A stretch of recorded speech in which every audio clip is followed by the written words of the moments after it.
This is great. This is a perfect bleed into a topic that is still associated with this, but like a lot of people they hear it constantly, but not to this degree. And I'm going to quote James Councilman. James Councilman was a Indiana University swim coach from 1952 to 1958 to 1990, and he revolutionized the sport. And he's didn't just revolutionize swimming, but like I would consider to be like the John Wooden of swimming back in those days.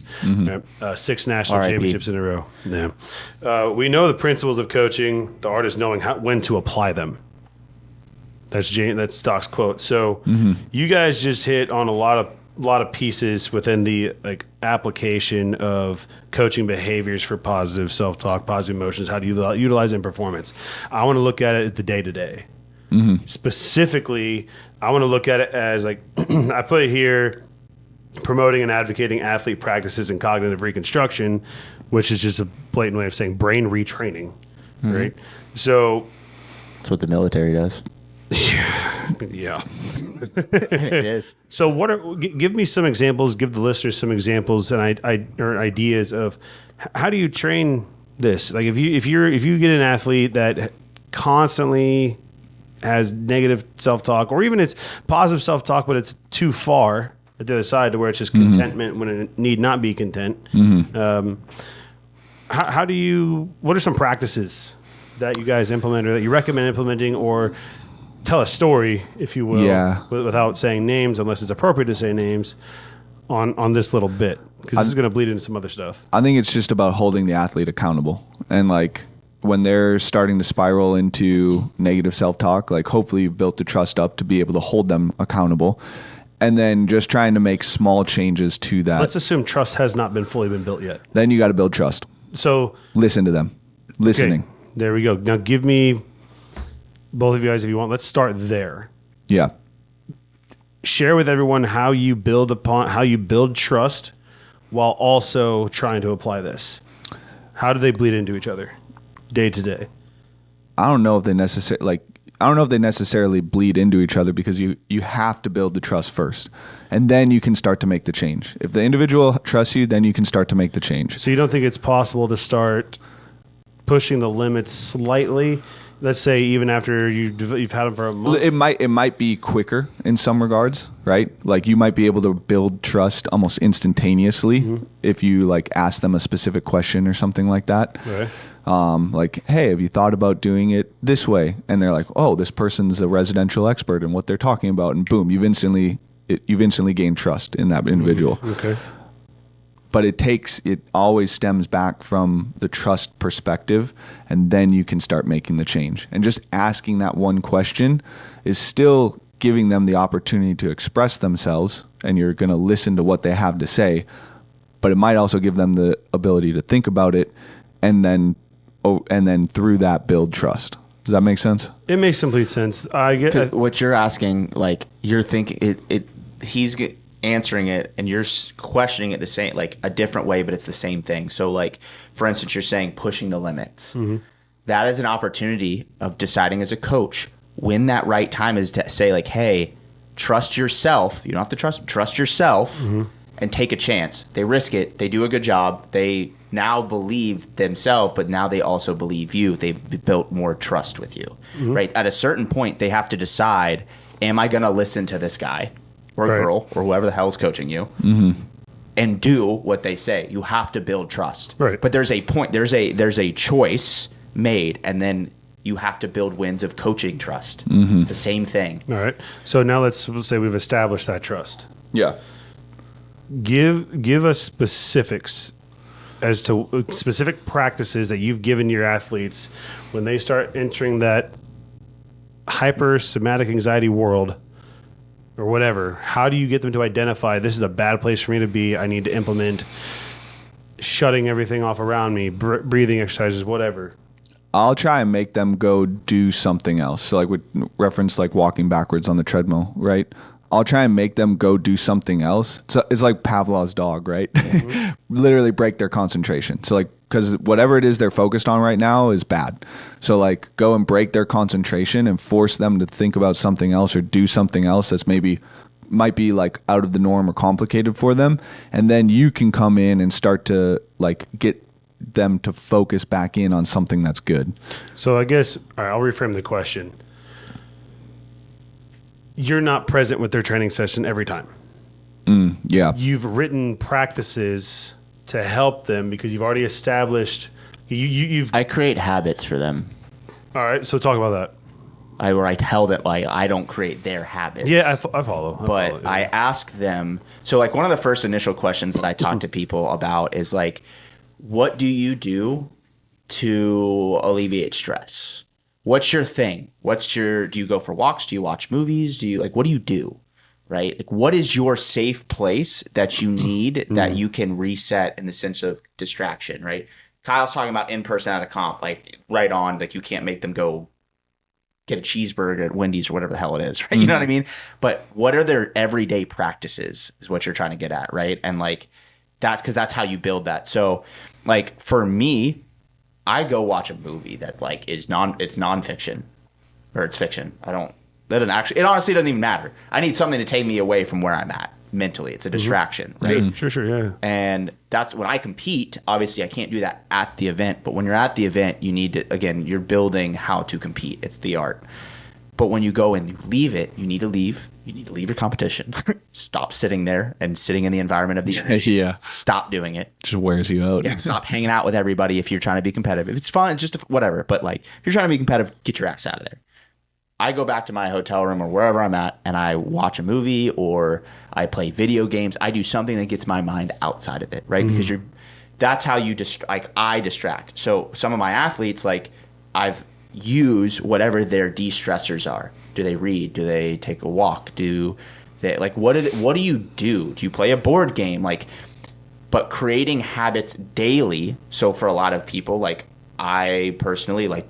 I'm fucking Batman. I turn all my fucking lights off and go watch a fucking movie in a cave, you know? But like, then I'm refreshed, right? And that anxiety is gone. The world is gone. Like, again, we're creating our own reality and how important these things are to us. They're not as important to everybody else. They're only important to you, right? Yeah, like family, friends, like, but it's not as important. It doesn't mean as much. So like, let the world kind of float away and then bring it back to yourself.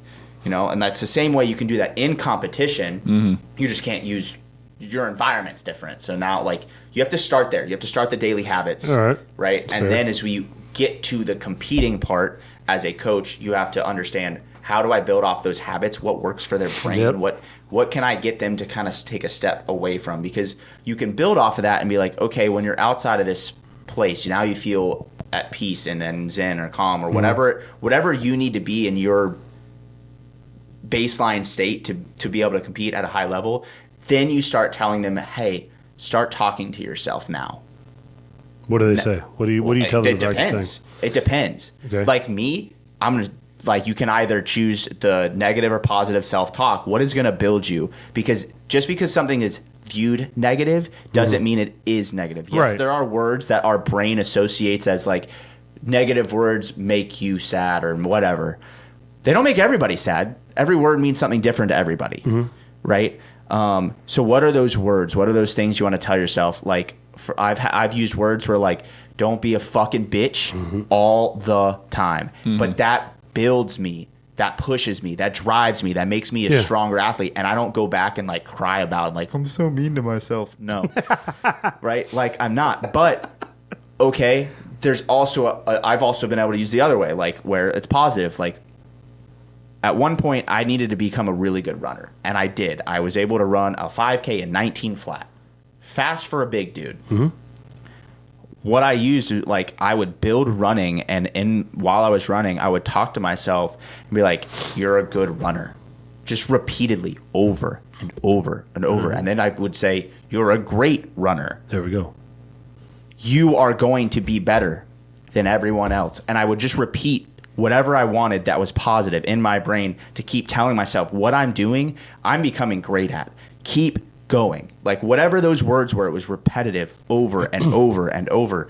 And then also when you distract yourself, all of a sudden you're like done. You're like, holy shit. Yeah, I like that. Right? That's good. That's exactly what I was. It's just habits. You looking for. create. You have to Create talk. habits, yeah. Every single athlete is different on what those habits need to be. Now you had to do that on your own, Yeah. right? But But it started somewhere. coaches. All of my coaches. Well, it started from my how old were parents. you? It started from my parents. Well, okay. Aside from your parents, when did your parents stop becoming influential? Never. Well, shit, you're an outlier then. Okay, so I mean, I guess. I mean, I'd say like realistically, probably in college. okay, and your college coaches, they leveled you up in that regard, or no? Was it already sound? Were you already above what they could provide? To be honest, I started coaching while I was in college. I had to. There's a year I had to coach our receiving corps because we had no receiving coach. Okay. We won the national championship next year. Okay. But I like So- it's just all of the things that I was taught, and I've been taught good and bad. I've had good coaches, bad coaches, and they made a massive difference. But the other thing that we haven't hit on yet is, and this is one of the other first things you can do to change, is your environment. If you don't have a building like environment for you, you are not in the right space. As a team, whatever is team sports, this is why team sports are great, because you are forced into either believing in what you guys are doing as a whole, or you can get the hell out of here. Yeah. Unless you're, like on rec leagues and things like that. But like teams that want to win, teams that want to chase perfection, they want to be the best. They are all chasing after one singular goal, right? And that naturally carries over. So like as coaches, that's part of our job, is help building that environment. Like we always keep saying, like, all tides are raising your ships, right? Yeah. This is how this is going to work. We all have to build the environment for them to consistently feel like they're in the right space to get better, right? That puts you in a better mood. That puts you in a better like motivational state. Yeah, motivation is fleeting, but you have to have that in order to build the habits that you need, right? So like your environment needs to match what you're trying to do. So if you're, like you said, you don't have anything, you haven't built trust with the athlete or all this stuff, like you got to get them in an environment. They're not going to be able to do it on their own at home. It's not going to happen. It could. It's just going to take a really long time. Get them in the right place. The environment definitely helps a ton. But I mean, bring it back a little bit. Yeah, that's fine. So I'll usually start with trying to make the athlete aware of what they're doing, like aware of their negative self-talk or overly positive talk. Like that's step one. And once you're aware of that, then you can start changing the thought process and patterns and stuff like that. I think a lot of people you myelinate nerve ending or like neuron pathways in your brain, right? People have over time just myelinated specific nerve pathways, and you have to get them to stop that thought process. Is just like changing a movement pattern, get them to stop that process and then redirect it. And so I think Just like addiction. Yeah, right. So the first step is like getting them aware of it, and like I'll start asking them questions in their training results of like, okay, like I see that you did this today and I see that you wrote this, like what was your thought process going on with that? And then I'll make them reflect back on that. And I think the reflection is like the starting point for that. And then when they reflect back, they can start to recognize those patterns better, and then over time that will allow them to be like, oh, I'm thinking in this pattern, what's the next step? Breaking this pattern. Okay, I'm going to start repeat this mantra to myself, and then you start getting the pattern of repeating the mantra, and then eventually that moves into repeating a good mantra for yourself or changing your focus. So but yeah, and then environment, like I mean, we're building something special here. Like I've been in a lot of competitive environments in the space now, and like just having coached people, I've seen other environments in the space, and like we're doing something different than everybody else is doing here. And everybody that comes here is being built up, and they're not being torn down like a lot of other environments have competitive head to head, and it's like your worth is where you're at on the totem pole in this training environment. And like that's maybe going back to like lizard brain and like the slow brain is like that's basic human nature, and we've evolved past that. Your worth is what your effort is on a daily basis, and if you're putting in effort, you're making everybody else better, and that's where we're taking our environment, and that will ultimately grow everybody because now they're in a place where, again, they trust everybody to tell them the truth and hold them accountable to whatever it is they're doing mentally or physically. And we can start to change the way people think about their training, their competition, whatever. And then people are also excited to come here now. And so they're coming on Saturdays, they're learning more, they're seeing other good athletes compete, and it's just going to be a snowball effect for performance. That's great. At what age do you guys think is most appropriate to dive in and help develop those self-talk habits? You don't want my answer. Well, I know what your answer is. It's Out of like the womb. yeah, I mean, in all reality though, yeah, like I mean, it is. Your parents are there, right? yeah. Well, like you can talk about pregnancy. Like some moms will like sing to their kid, talk to their kid while they're still in there. You know what I mean? Yeah. And it starts. It actually can. It can and doesn't have to, but it can start there. You know what I mean? Well, I mean, I think they've done plant studies where, like, if you talk to the seed grows like 2 times as fast or something like that. Yeah, It's pretty crazy. so like, or not, maybe not 2, but it grows faster, or stronger. Or something. Yeah. Fucking how? Yeah, you like talk to the seed, and yeah. Like Is it the sounds? I think it probably has something to do with the vibration. It's gotta I be think the it was. vibrations of I think it sound. was like if you talk to it positively, it grows. Yeah. In some way. If you talk to it negatively, it grows in Right, some and way. that's kind of why I said like Yeah. words like all mean different things, but how you say those words is what means something. So like I didn't get into it because I don't know a ton of it, but like the what I don't even know what it's called, but where they do like the sounds. Dude, I'm way big. tuning. I'm way big into vibrations. Yeah, and, right. And like waves right now. But it's not even like say it's real. Like it's it's a thing. your energy and vibration, not your fucking vibe. Even though like, But that, yes, I mean, but yes. ultimately, Makes sense. like vibe You know is what I mean? true, I just right? mean, Like, in the millennium, the Gen Z Yeah. version. Well, you I know mean, what think about how music impacts the brain. exactly. Yeah. Right. Like It's vibrations. It's waves are everything. so you can tell. That's another thing is you can tell someone to just go put in their headphones with music. Yeah. Like because some people operate off of music. Yeah. Which is like I don't. That was me. I had a specific playlist like before that I would warm up to, and then when it was time to go do It's called the Star Spangled Banner. I wish I was that fucking cool. So I was a bunch of fucking angry, screaming emo bullshit. It's so funny. You know, I mean, mine's it's not the same, but it's the same thing for football. Like I would listen to the same songs over and over. Yeah. Yeah. You want to know who Good. the number one guy was on it? Pastor Troy. You know who that is? No idea who that is. Oh my God, it's not what you think. It's not what you think. It is the most hood music. Oh, dude, that shit Yeah, bumps. no, man. it's not like Pastor from church. Yeah. It Mary was Helen level? Pastor, bro. But I Pastor think, Troy. Oh my God. yeah. Go ahead, Kyle. There's well, like, and ultimately, like, that puts you into a good focus state. Like The Art of Learning, I think, is a good book. I can't remember who the author was, but he basically talks how you can develop like a focused state, and it takes time. Like he would have to. So this guy was a national, I think it was judo champion, or international judo champion, and an international like chess master or something like that, like something wild like that, maybe even chess champion. But he talked about how he would get into this like hyper focused state and they call it the zone, whatever.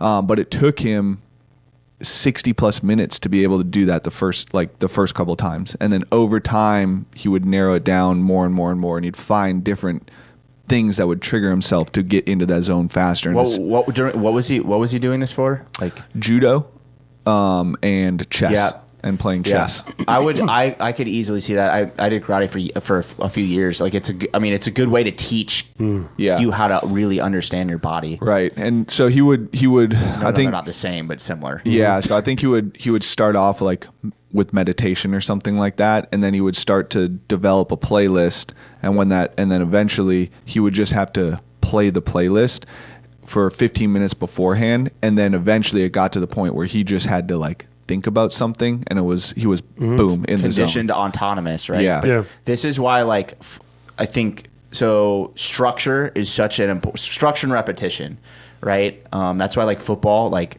all the guys are so similar in how they approach things because every day is the same. Every day is the same. You have meetings, you have training, you have practice, your meetings. You go out and you do your installs, and like you have the same period over and over every single day. And then you have like individual skill, and then you have 1-on-1s, then you have 7-on-7, then you have team, and then you have this. It's all the same. How you approach everything ends up being the same. Where it becomes now like you're in the zone. That's why like me not hearing 20,000 people screaming, you're in a zone. Yeah. You're literally like I'm hyper focused on what I'm doing, right? And it's a thing that like with CrossFit it's really hard to do because there's just so many variables. Oh, I found it so much easier to do. Really? Yeah, it was super easy for CrossFit. For your day-to-day training? Yeah. Well, maybe at what point did you how old were you when you started doing CrossFit? 18, 19, I think is like That's my first probably why. exposure. That's probably 19, 20 maybe. Yeah, I started when I was 25. Yeah. 24, 25. Like I had already had all this structure of other sports stuff, and then switching to this, it's just different. It's like, you don't have the same. You don't show up to a team. You don't show up to like. It's just different. Yeah. Right. Yeah. But I could see like if you're not having trying to have a career at 18 or 19 years old. You know what I mean? Well, it was dependent on how the first 4 years went. Yeah. They didn't go so well. Well, what I mean, like being, like a real adult, right? Like, it changes like how you have to approach what you're doing, if that makes sense. Like, how much were you all in, 100%, just all in on CrossFit or? Yeah, I mean, as much as you could be at that time. Right. Yeah, as much as you could be. I think when you're able to be like that, then maybe it's a little bit easier. I just have found it because there's so many variables of life that change CrossFit versus like when you're younger, you're in school, you're in college, it's the same thing, structure's the same. That's it. That's all you do every single day. Yeah. I mean, I would say like I found some of that like zone stuff in the military too. Yeah, like that was probably where it was cultivated and developed because you had like some of the schools that I went to, you had specific performance metrics that you had to hit, and so like that was. And some of the stuff leading up to those metrics, you would learn how to be a performer, and then you would have those tests, and you would be so dialed in on performing that it just was an easy task to do. When did you go into the military? What age? 17. Yeah, that makes how long? And you were in how long? Just 4 years. 4 years. Yeah, that makes exactly sense because your structure is college. It's not college, but it's structure. You are structured of a football team where you go to school, you do your stuff, and it's the same thing, and you are just clockwork. I mean, yes and no. Like you're stuck where you're at. You're definitely stuck. Like you're doing it. Yeah. Right. Like you could choose to do a whole bunch of shit and get out, but like you are kind of stuck. But it's like you also were like, I'm not going to be the piece of shit that fails this shit. Right. And so I'm going to figure out how to pass it. And it became more of like a performance driver. And you kind of like learned the art of performance doing it that way. And so like when you come into CrossFit, everything that was done in the military was like overly chaotic compared to CrossFit. And so it was like super simple to just be like, oh, this is my job. I'm going to move linearly, whatever, down a lane. And I'm just going to check off objects as I go. No problem. And so I actually think that creating more chaos in training it has to be done at the right age. So this is like kind of bringing it back to like your question, Dan. It has to be done at the right age because if you do it too late, people they have those myelinated pathways so bad that you throw in some chaos to them and they fucking just shut down entirely. But you can dose people with that chaos at a specific age and they're more resilient to it, and it helps them to become a better performer. What is it, 6 to 9, 6 to 12, 7 to 12? So like where your brain is the most like elastic and ability to like learn and grow. That's why like learning languages, for instance, is the easiest at a younger age because your brain's ability to adapt. I don't remember the exact age, but whatever. That child psychology class was terrible. The dude looked like a pedophile. Yeah, of course, most Well, I mean, technically, so it was tough. But it teaches you. There's an age range where you're supposed to learn all this stuff, and you can be the most adaptable and grow from it. This will bring it to what we talked about beforehand. There's a developmental psychologist that I like to reference a lot. His name's Yuri Bronfenbrenner, that developed the ecological systems theory, and essentially that's like how we develop in life throughout our interactions with people. And he has it broken down in like picture like a ripple effect in the water, if you will, like a little drop of water, bloop, and it ripples out. In the center, that's just you at like zero. Okay, from there, there's the microsystem, mesosystem, exosystem, and macrosystem and chronosystem. I had to pull it up and read it. I'm sorry. Go on. So the elasticity portion of it you're referencing is literally like 0 to like 14. And that is essentially going to be like every interaction around you, and the person that gave you life and the person that feeds you is going to be like your number one most influential, most impactful human in your life. Yeah. To teach you the most. But there's also like those that outside of that very nurturing human that takes care of you, and they will start to influence your brainwaves as well. It's basically getting at directly family, right? Family and doctor, essentially. Friends start to get... And this is why we have a lot of serial killers. Yes. Some people get breastfed till they're like 5 or 6. I know someone doing that right now. I don't like that. I don't like that. Like those. You say I like that? No, not at all. Not at all. So that stretches all the way out to the mesosystem. Okay, so within this EST, like, that's where it starts to like really become blurred. And then the most influential and impactful people become those outside of family. Most specifically, top tier are coach, friends, and teachers.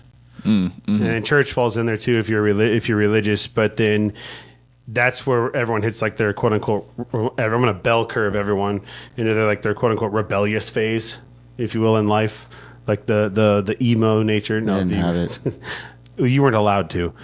You were too busy back squatting 405 for 87 reps with broken legs. I mean, you're not wrong. But that through age like 25, in my opinion, that's where people are the most impactful, or I'm sorry, the most likely to be impacted, influenced, etc. Speaking subjectively, my high school swim coach, best man at my wedding, Dave Tanner, he was 62. And that dude, to me, laid down my foundation of character once I got out of this first little bit of life, right? I mean, Go ahead, sorry. That's where like the self-talk practices, self-talk habits started to actually become ingrained. Yeah. And that's where I had to practice closing that realm or that spectrum, if you will, of like victimhood mentality, chasing perfection. Yeah. It shrunk and then just kind of laid in the middle because I was an entitled little bitch, as well as I didn't mind being mediocre. But that to me was like 1,000% increase in positive personality and fortitude as an athlete. Yeah, and I would agree with that because your what is it? Your prefrontal cortex as a male doesn't form until 25. Yeah. You know, when is it for females? Around the same. Is it? Okay. A little earlier. I thought it was earlier. It's a little earlier, but it's not. It's not drastically. It's like Drastically 21 to 23. Yeah. Okay. I feel like theirs is more malleable throughout the course of life, though. Yeah. Yes, but also theirs develops earlier. Yes. So that's why I said when you 14, like it's like for them sometimes it's like 12. Yeah. So yeah. Well, actually, shit, I'd like to know now because like It's probably earlier with all the hormones and shit in food. Yeah. No, I mean, this will be have a warning on YouTube now. Why? But what you just said, hormones and food. Why would that get? I'm just kidding. Oh, I'm just kidding. Gotcha.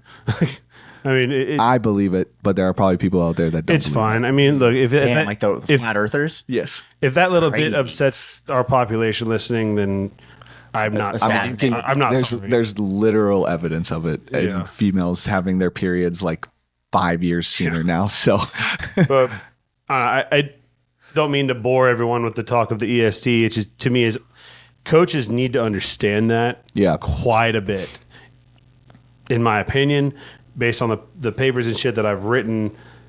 If that is not understood, then how can you apply like the trust aspect? How can you start there? You were forced to trust people, which is kind of scary. I wasn't forced to trust anybody. It's a joke. I made funny. You don't trust anybody, which is fine. That's not true. I know. Moving on.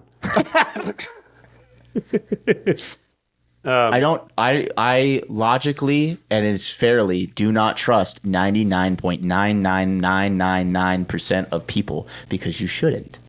Because people are looking out for the best of themselves, but in small groups of who you surround yourself with and you choose to spend your time with, are those the people that you should be trusting. I do agree with that.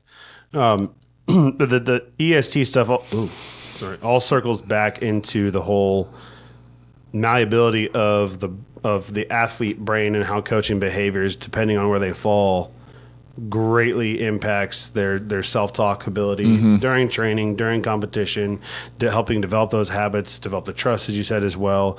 And, I hope everybody listening to this takes this podcast very seriously, because honestly, I feel it's important not just to take seriously in the sense of like understanding how to identify positive, negative self-talk, how to put it in practice, but also seeing the side of coaches out there listening as well. Like, these are the steps coaches need to take and the coaching behaviors that they need to acquire in order to positively impact whatever age of athlete they have. Yeah.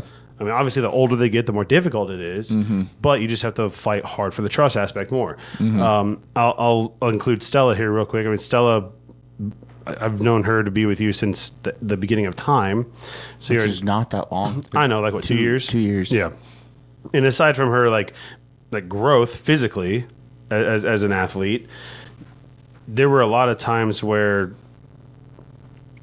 she had to listen to you at the forefront, whether or not she didn't want to, or she had to listen to Meredith, even though she didn't want to. And then like, you and Meredith balanced the scale overall, as far as I understand, with keeping her up and ready to go. And as she got older, she, correct me if I'm wrong, but Stella was gravitating a little bit more on your side of things versus Meredith when it came to like being influenced and maintaining motivation. Sure, the coaching side of things. Yeah, Yeah, right. absolutely. So like, if there were any points where Meredith would try to like be a coach, if you will, which I don't think she did in a lot of cases after she got older. I was like, again, the teen side is a little different, right? Especially in this sport versus like a team sport where you kind of just send your kids off and like they're just listening to the coach, right? Like this is kind of the world, and you're listening to those coaches that are, like that's just what you do. This is a little bit different, but yeah, it's like a cohesive thing at first with the parent, because you become, it's at first, like with teens, it's kind of parenting. It's coaching, but it's parenting, like it is. And you're teaching them life skills, because those life skills transfer into how to like approach training and workouts and the mindset of what you need. And then it's slowly shifted. I mean, I will say like since the games, which was the pinnacle of the wins that we needed, her mindset has like drastically taken off. That's cool. Right. But like there's like, again, like we've talked about, it's like little trust. It keeps going, and it's going to hit. Yep. And then the environment here exploded as well. And that was like the final piece that I feel, not the final piece. That was a critical piece. So far in the 2 years, it's the final piece. There'll be more pieces. Of course. Right. Of course. So I like looping all that in together, because there are misnomers associated with self-talk, right? And there are misnomers with coaching behaviors that help impact or can help derail self-talk, right? What are your guys' final thoughts here before we close this out on anything in regards to like athlete self-talk and coaching behaviors and its influence? I mean, self-talk ultimately comes down to the individual. Like the coach can have an impact on it, but it ultimately comes down to the individual, like everything in life. So you can be influenced, and you can use, a guide to help you develop the ability to do that. But ultimately it comes down to you and your decision to do that. And then I think for coaches out there, just understanding how much of an impact you have on somebody's life, or how much of an impact you can have on somebody's life, and making sure that you're leaving a positive imprint on that individual, and you're not doing this for selfish or egotistical or negative, like controlling implications. You're doing this to make sure that you leave a positive impact on that individual's life, because they will, throughout whatever journey they're taking with you, they will likely remember that for the rest of their life. Yeah, I think the other thing is like with self-talk, like some important things that people should leave with is, I don't remember that exactly, but it's like it takes about like 17 seconds for you to be stuck on a thought, and now it'll truly it'll change your entire energy, right? Where you're at, and then it can also resonate into now habit forming. I think it's like 17 seconds. We all listen to music that's 3 minutes long. Yeah. True. What you choose to listen to, see, be around in your day-to-day life is extremely important to start looking at. Because if you aren't putting yourself in an environment that is motivating for what you're trying to do or building you towards where you want to be, yes, life is tough, but start picking and choosing some better choices. Like, I'm not saying don't listen to whatever music you want to listen to, but like start thinking about like, hey man, if I'm keep thinking about whatever you're listening to and it's not building you, you might want to like start adding some stuff in that does build you. And that doesn't, maybe it's not music. Maybe music is just like the vibration thing that you need, right? But maybe it's podcasts. Maybe it's reading a book. Like, you need to start choosing certain things that are going to get your mindset moving in the right direction, because that creates better habits. You kind of start waking up with more of a different motivating feeling to accomplish certain things every single day. I love that you said that about the vibrations and the waves, honestly, because that's something that a lot of people I don't think actually understand about this. I love it. I wish I It's could go out to fucking great. like Japan or just a beach or I don't know, somewhere and just have the sounds going on. There's not enough known about it yet, but I think that vibrations and waves are like life. They are. Of course they are. But like tied back into electricity and like Yeah. a lot of Correct. other shit. What are waves made of? Like, well, I mean, they're made of vibrations, Yeah, sound. but what is that made of? Well, electricity is a wave, Right. but sound is a wave also. Right. So like there's a combination between the two. The argument for like how the universe works and is made is about that. And it's Yeah. like, what makes up those waves? Is it the wave, or is it the essentially like the atoms and the electrons and shit. and the angtrons and the whatever else they keep finding? But like, how do they build those? And like that, yeah, I don't know. It's funny. Like the universe. Magnetism is involved in that too. And this is way too off topic, so we should Yeah, just it's fine. Oh, right. It's a cliffhanger for an episode. for So I want to conclude with some book recommendations. I have a few. In my obviously, like Wooden on Leadership by John Right. Wooden's the best one. Yes. Right. Another one one. associated with that is by Greg Sullivan. It's a book that we use for my positive coaching athletic leadership masters. Shit, I lost it. Oh, sorry. Servant Leadership in Sport Theory and Practice. It sounds extremely boring, but it's really not. It sounds like a textbook, but it's a book about yay thick, and it's a very well, easily consumable, just thought out process on, well, servant leadership as a coach. And the last one that I want to recommend to everyone is called The Tools. It's by Phil Stultz and Barry Michaels. Essentially, it's like a modernization of Carl Jung's archetypes, right?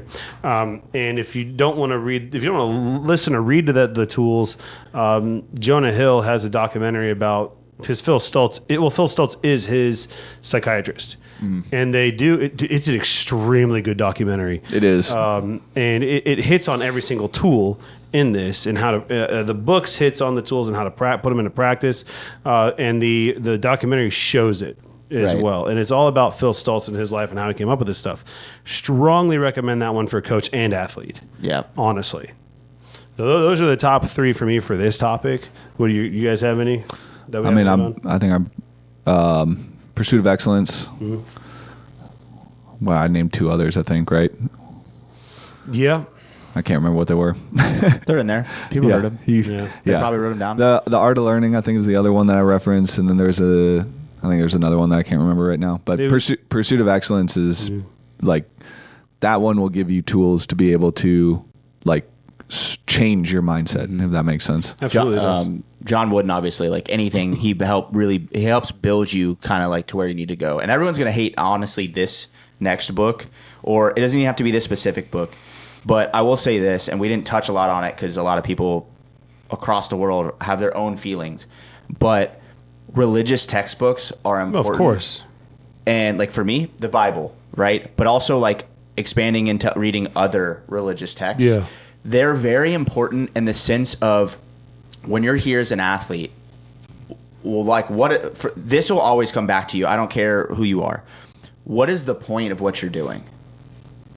If you don't have a reason, you can falter immediately in everything you do. Yep. Just that will immediately collapse everything you're doing. Because if it means nothing, then why try, right? So find what your why is, or your reasoning. That's a huge one. Right? And if you're like religious, it tends to help people psychologically explain the world to them, which gives them more purpose of why they're doing what they're doing. Dude, Yeah. And so 100%. in that basic sense, like for me, Bible kind of teaches you a lot of stuff. Go read the Quran, go read whatever you want. But helping to have a belief of something, someone, some power, some vibration of the world that kind of keeps you moving forward and is very important. I'll just leave it at that.